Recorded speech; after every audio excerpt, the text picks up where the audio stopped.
hello, my silky friends. It's Halloween edition. How did you like that intro? Today we are going to talk about the very, very naughty Delphine LaLaurie. But first, let me just say I've had a sinus infection for 2 weeks. I can't hardly talk or breathe. But we're going to get there. I'm here for you. It's Halloween and we are not going to skip a story. Today's tea? Okay, I cheated. I'm just going to tell you right now, I cheated. I made a K-cup of chai latte. I needed it. You can hear me.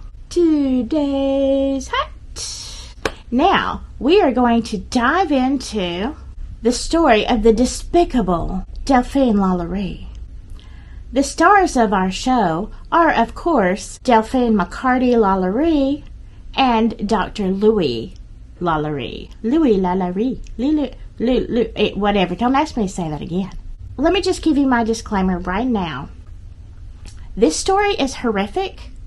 It makes me angry. Me, the person who just finished watching the Dahmer series, I'm not nearly as upset with him as I am with Delphine. Yeah, that's how bad it is. So let's travel back to 1787 New Orleans, where Delphine was born. Now, there is no excuse for Delphine because let me just tell you, she was born into privilege. She came from a family. They had land. There was even some royalty in the family. They were in all areas of something, whether it was trade, government. She had it made. She came from money. Her mother was like this great hostess. She threw extravagant parties. Everybody loved her. She was so much fun. And it said that sometimes she would coerce some of her guests to go down to the river that was by their house and, for a midnight swim or whatever, and then she'd steal their clothes. I mean, this is an adult woman. But she knew how to have some fun. So when Delphine was growing up, she had, all of this privilege, and then, she could see her mother's knack for entertainment. She was set up for greatness in New Orleans. What happened, Delphine? Well, let's start with Delphine was only 14 when she got married because, that's the way they did it back then. She was married off to a guy who was way older than her. He was a widower. He was in the military. He was Spanish. And so Ramon. I can't pronounce the last name because there's so many different spellings. I don't even know which one is right. But we will call him Ramon.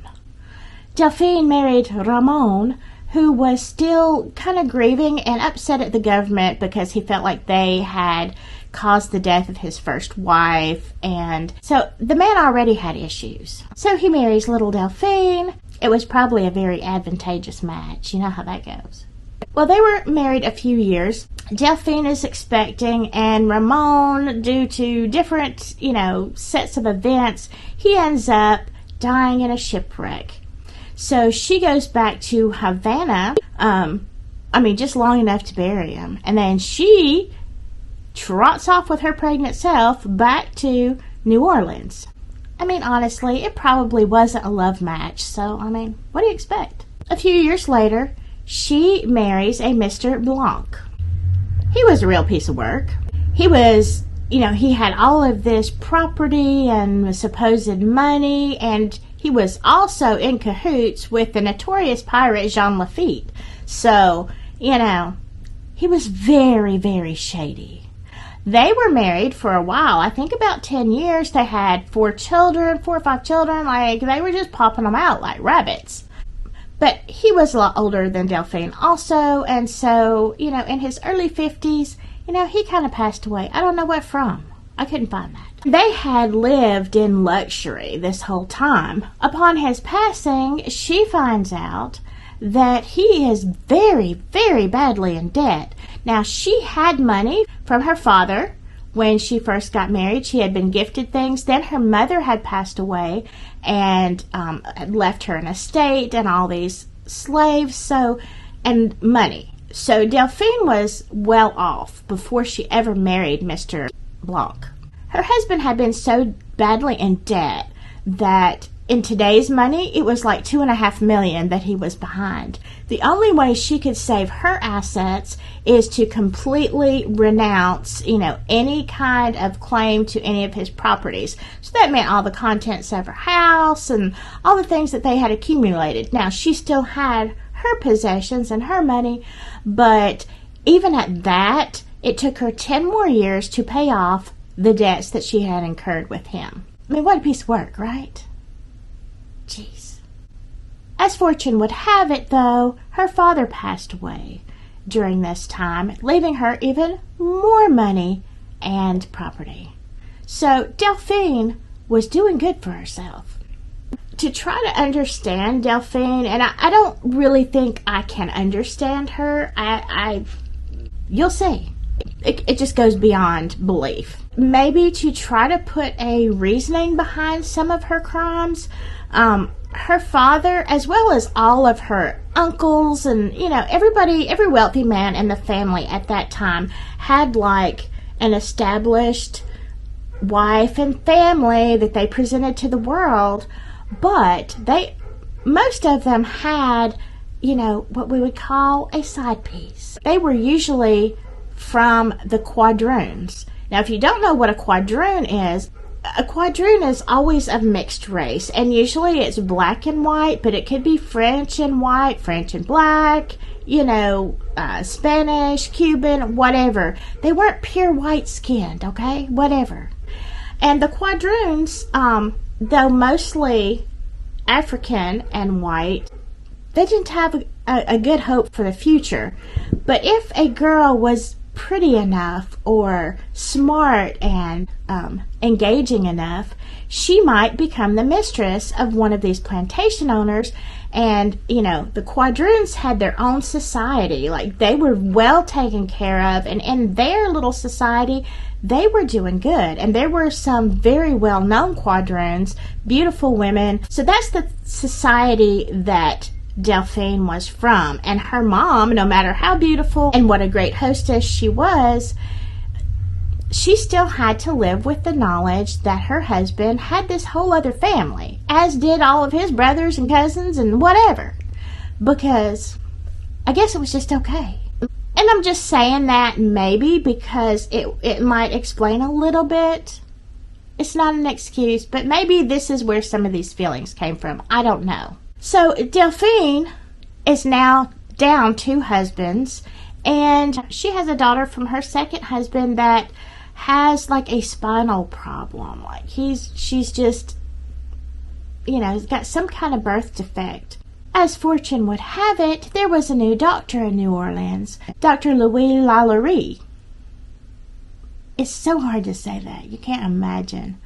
So Delphine brings her daughter into the office, they make eyes at one another, and sparks start flying. Well, before you know it, Delphine is expecting. Whoopsie. So, what does Dr. LaLaurie do? Well, he takes the first boat back to France. What a piece of crap. He's in France for a little while, and his brother's like, hey, buddy, you've got to go back and marry this woman. She's got money, she got connections, and you are to blame. And this is the only way that you can make this right. And it's not so bad. She's a pretty woman. She's rich. I mean, come on. What's stopping you? Well, he was almost 20 years younger than her. So, that was probably a thing. Well, he comes back and he has decided to marry Delphine. I mean, it wasn't a bad deal for him. So time has passed, and now she has had the baby. The baby's 5 months old, and they head off to the church to get married. But at this point, the church says, this baby's out of wedlock. We just can't, just up and marry you. We got to have permission. I don't know. It had to go through all these steps. It's just crazy. You'd think, we just do the shotgun weddings here in the South. Come on. So eventually, 6 months after that, they do get married. However, this marriage was so unhappy. I mean, the neighbors, they used to hear them fighting all the time. Yelling and screaming, and Dr. LaLaurie would just pack up and leave, and they'd be separate for a little while, and then he'd move back. It was just a big old fat mess. Well, what did you think was going to happen? They ended up building this beautiful house on the corner of Royal and Hospital Streets, right in New Orleans. And they spared no expense. Everything was lavish. They had slaves everywhere. But this is the first time that we hear, okay, that it's reported. I'm not saying it's the first time it happened, but this is the first reports that we have of slaves being mistreated by Delphine LaLaurie. Now, New Orleans at this time had a lot of laws regarding the treatment of slaves. I mean, yay for you, go Noah! Okay, but it's not good to have slaves, but at least, you're going to make sure that you treat them well. There was at least some protection there.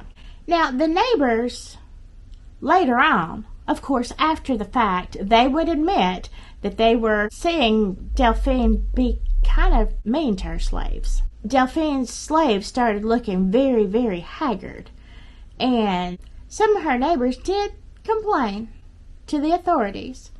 You have to understand, they weren't looking for a monster. They noticed some things. As polite society would have it, they tried to mind their own business as much as they could. But when they saw the slaves looking not so chipper, they did let authorities know. An attorney was sent out to investigate. I mean, he kind of gave Delphine a slap on the wrist, Stop doing that. Feed them a little bit better. You got to treat your slaves good. I mean, I don't know. I don't know this man, but I'm just saying money talks, and Delphine had it. So, would she have been arrested if she were, poor or broke? Probably. Delphine actually asked for a legal separation type thing. She asked to be released from the bonds of living with her husband because she says he beat her. And, there was even a witness to corroborate what she was saying. And, he was treating her terribly, and she just wanted him to go on down the road. And so she was granted that. Well, instead of things getting better, things just ramped up. One day they saw Delphine, chasing this young slave girl with a hairbrush, because apparently she was brushing her hair and pulled it, whatever, that's the story. I don't know if that's what happened, but the little girl goes running through one of the upper, areas of the house, and she falls out the window to her death. And they just bury her right there. That was definitely a cause of investigation. Upon that investigation and looking at her slaves, they said, you know what, we're taking all your slaves away from you, girl. You've already been warned. Now here you go again. But what happened, and this was very much knowingly on the part of everybody involved, Delphine's close family actually purchased, the slaves. This one, they kind of went dispersed to different places so that when all was said and done, Delphine slowly purchased them back, and the authorities knew that. I guess maybe they just hoped that she was going to be better about it this time. I don't know. Quit giving people chances. So everything is continuing. Delphine is big in the community. She parties. She has lavish stuff. And this is where the problem came in. One day, Delphine's out. Of course, Louis doesn't live there anymore. And there is a fire that starts in the LaLaurie kitchen. When they burst down the door to see what was going on, they found a 70-year-old female slave chained, shackled, and her leg to the stove where she had been all day. I mean, come on. There are two different accounts of this. One says that she started the fire just to kill herself because she couldn't deal anymore. And the other account says she started the fire to try to gain attention from the authorities as to what was going on in the house. In either case, that's exactly what she did. The police come running in and they put out the fire. They see this woman, and then it makes them wonder, what about the other slaves? Where are they? Well, when they got into the house and they went up on the upper levels, like in an upstairs room, they found things that were so horrific they didn't even want to talk about, okay? They immediately removed 7 slaves from that room in various stages of, I will just say, torture. It's reported that when they put the fire out and the neighbors saw them removing these slaves, they could see the condition that they were in, that 2,000 people actually showed up at the LaLaurie residence, and they started going through stuff. First of all, they saw the conditions of the slaves that were taken out, and not all of them actually lived through that. Some of them were in such bad condition they died anyway. The accounts of what was actually happening do vary, okay? Because it's been a long time. It's not like, Dahmer, where you had the news crews out there filming everything. What we have is accounts, and I'm sure some of them have been exaggerated, but basically there were people that were shackled with the spikes coming inward. They said medical experiments were being done on them. Some of them had their flesh just, flayed open. It is said that some of them had their bones broken and reset in different positions, like unnatural positions, so much so that one person looked like a human crab. Now, I don't know. That could be an exaggeration, but definitely, and it goes on and on. It's very ugly, and I'm not even going to go into all the tortures. Suffice to say, she was a sick woman. What happened was probably as horrific as you could possibly get. I did read an account later on that said, most of this was just rumors spread by the neighbor man who had this, unrequited love for Delphine that was never returned. And then when the police got involved, he just decided to take out all this passion, blacken her name, and make all this stuff up.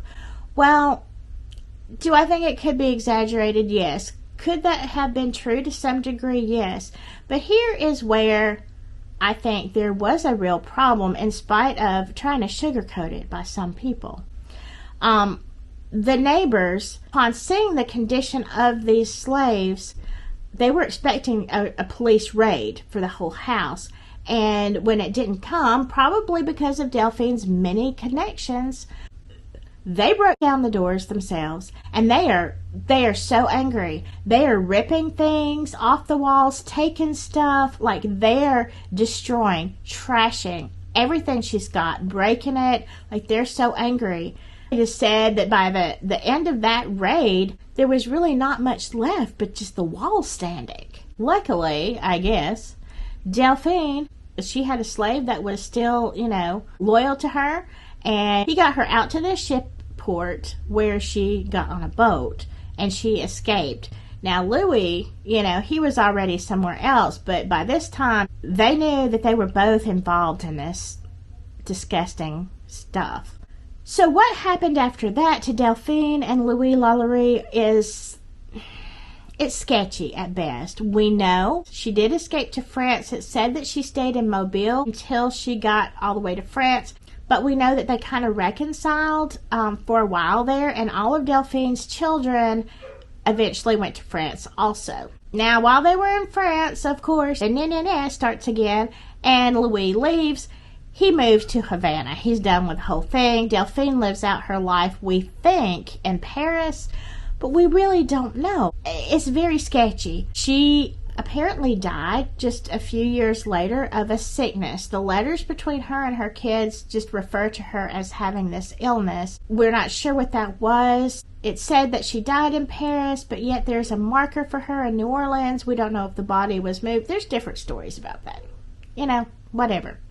This is like, 200 years ago. I don't think we're going to figure it out. I don't know what sickness she had. We have no reports that her family was ever abusive to slaves. So we don't know what made her. I'm going to throw this out here just because, I like to do this. We talked about all the infidelity of, the husbands, the plantation owners, and that was, pretty common, even just to visit ladies of the evening. Their wives had to turn a blind eye. I'm just thinking about something that could make you so unbalanced in your head to not understand that what you're doing is wrong. And seeing as that she had some kind of illness, it makes me wonder if she may have had syphilis. I mean, there's no reports that say that. I'm just thinking, what kind of disease could you get that might explain some of this behavior? I'm not making excuses for you, Delphine, you piece of crap. But, you know, if it was a disease like that that's progressive and mentally takes you somewhere else, that would explain why she, you know, did what she did. Either that or it's just pure out meanness. I don't know. Either way, it's a good thing her grave is unmarked and we know nothing else about her. There is the end of Delphine LaLaurie. So let's go on to a little bit of what happened to her house afterwards, because there's some interesting things. The haunting of the LaLaurie mansion is really interesting. Not too long after Delphine departed and escaped to France, they had a girls' boarding school there. Now, it was kind of mixed race, which was a good thing. It didn't last too long because it's reported that the girls would often come up to the teachers and schoolmasters and, you know, they would pull back their sleeves and they would have bruises and marks and cuts and stuff all over them. And, you know, at first they were thinking the girls were pranking them, but you have to understand it wasn't like today where everything was in the news and, you know, social media, okay? And people wanted to keep this kind of thing hush-hush. After the initial news went forth, you know, the people of New Orleans did not want to advertise the LaLaurie mansion as, you know, this torture chamber. They were trying to promote this as a school for girls. This was a business, okay? So they're not trying to have hauntings. But the girls who were who were far too young to have remembered anything about the LaLauries would come with these wounds, and you know, there was no explanation for that. And the teacher would say, okay, who did this to you? And they would all just say, that woman. So, I mean, you know, were they talking about Delphine? Were they talking about somebody else? I don't know. Later on, in the later 1800s, like in 1890 something or other, it had been turned into apartments. And there was a murder, an unsolved murder of a man in one of the apartments. As they were investigating, like, who could have done this, the neighbors reported that he had been plagued by spirits. He said that there was not like just a ghost. It wasn't Delphine. It was a demon in there that was threatening to kill him. And, you know, lo and behold, one day he turns up dead. So, I mean, you know, I don't know. Did a demon kill him? I don't know. We have no idea if that story is got any basis in truth. What I will say is that the hauntings go on and on. As far as having paranormal events, lights on and off, you know, the standard footsteps, moans, and groans, you know, I can imagine. I mean, that continues to this day. And supposedly it's cursed. Well, I think if any place ever was cursed, I mean, it would have to be the LaLaurie mansion, don't you think? Personally, I think they should have let the whole thing burn. And, yeah. But now here's an interesting tidbit. Nicolas Cage bought the LaLaurie mansion. It's been a few years ago now. But strangely enough, I mean, why you would want to buy it, I have no idea. But whatever. Strangely enough, though, after he bought the LaLaurie mansion, he had a financial crisis and he had to declare bankruptcy. In that bankruptcy, he lost the house. And his career kind of, started tanking. So some people have speculated that it could be part of the LaLaurie curse. I don't know. I think you ought to have better sense than to buy the house to start with, Nick, but that's just me talking. Again, the hauntings go on. You can take a ghost walk, tour. The LaLaurie mansion is privately owned now. You cannot tour it. But they've said that through all the years that it's been a private residence, no one stays for very long. Like, they just stay, 4 or 5 years, and they sell it, and they're gone. I mean, I don't know. Is there a reason? Is there a heaviness? People who walk by said there are cold spots, and supposedly things happen sometimes to the people on the street on the ghost tours, but I've never taken a ghost tour there. I don't know. What I can say is that it's a shame that Delphine LaLaurie got away. This was a hard story for me to do because the reports of the torture were so bad. But it's Halloween. There's your haunting story. Yeah, I think I need to wash my mouth out with soap after that whole thing. How did you enjoy the story? Have you ever been to New Orleans? And again, tell me, what do you think about the intro? Did you kind of like that one better than my old one? I mean, I'm kind of digging the vibes a little bit. I don't know. Anyway, I hope you had a great week. I will see you next Sunday. In the meantime, just stay silky.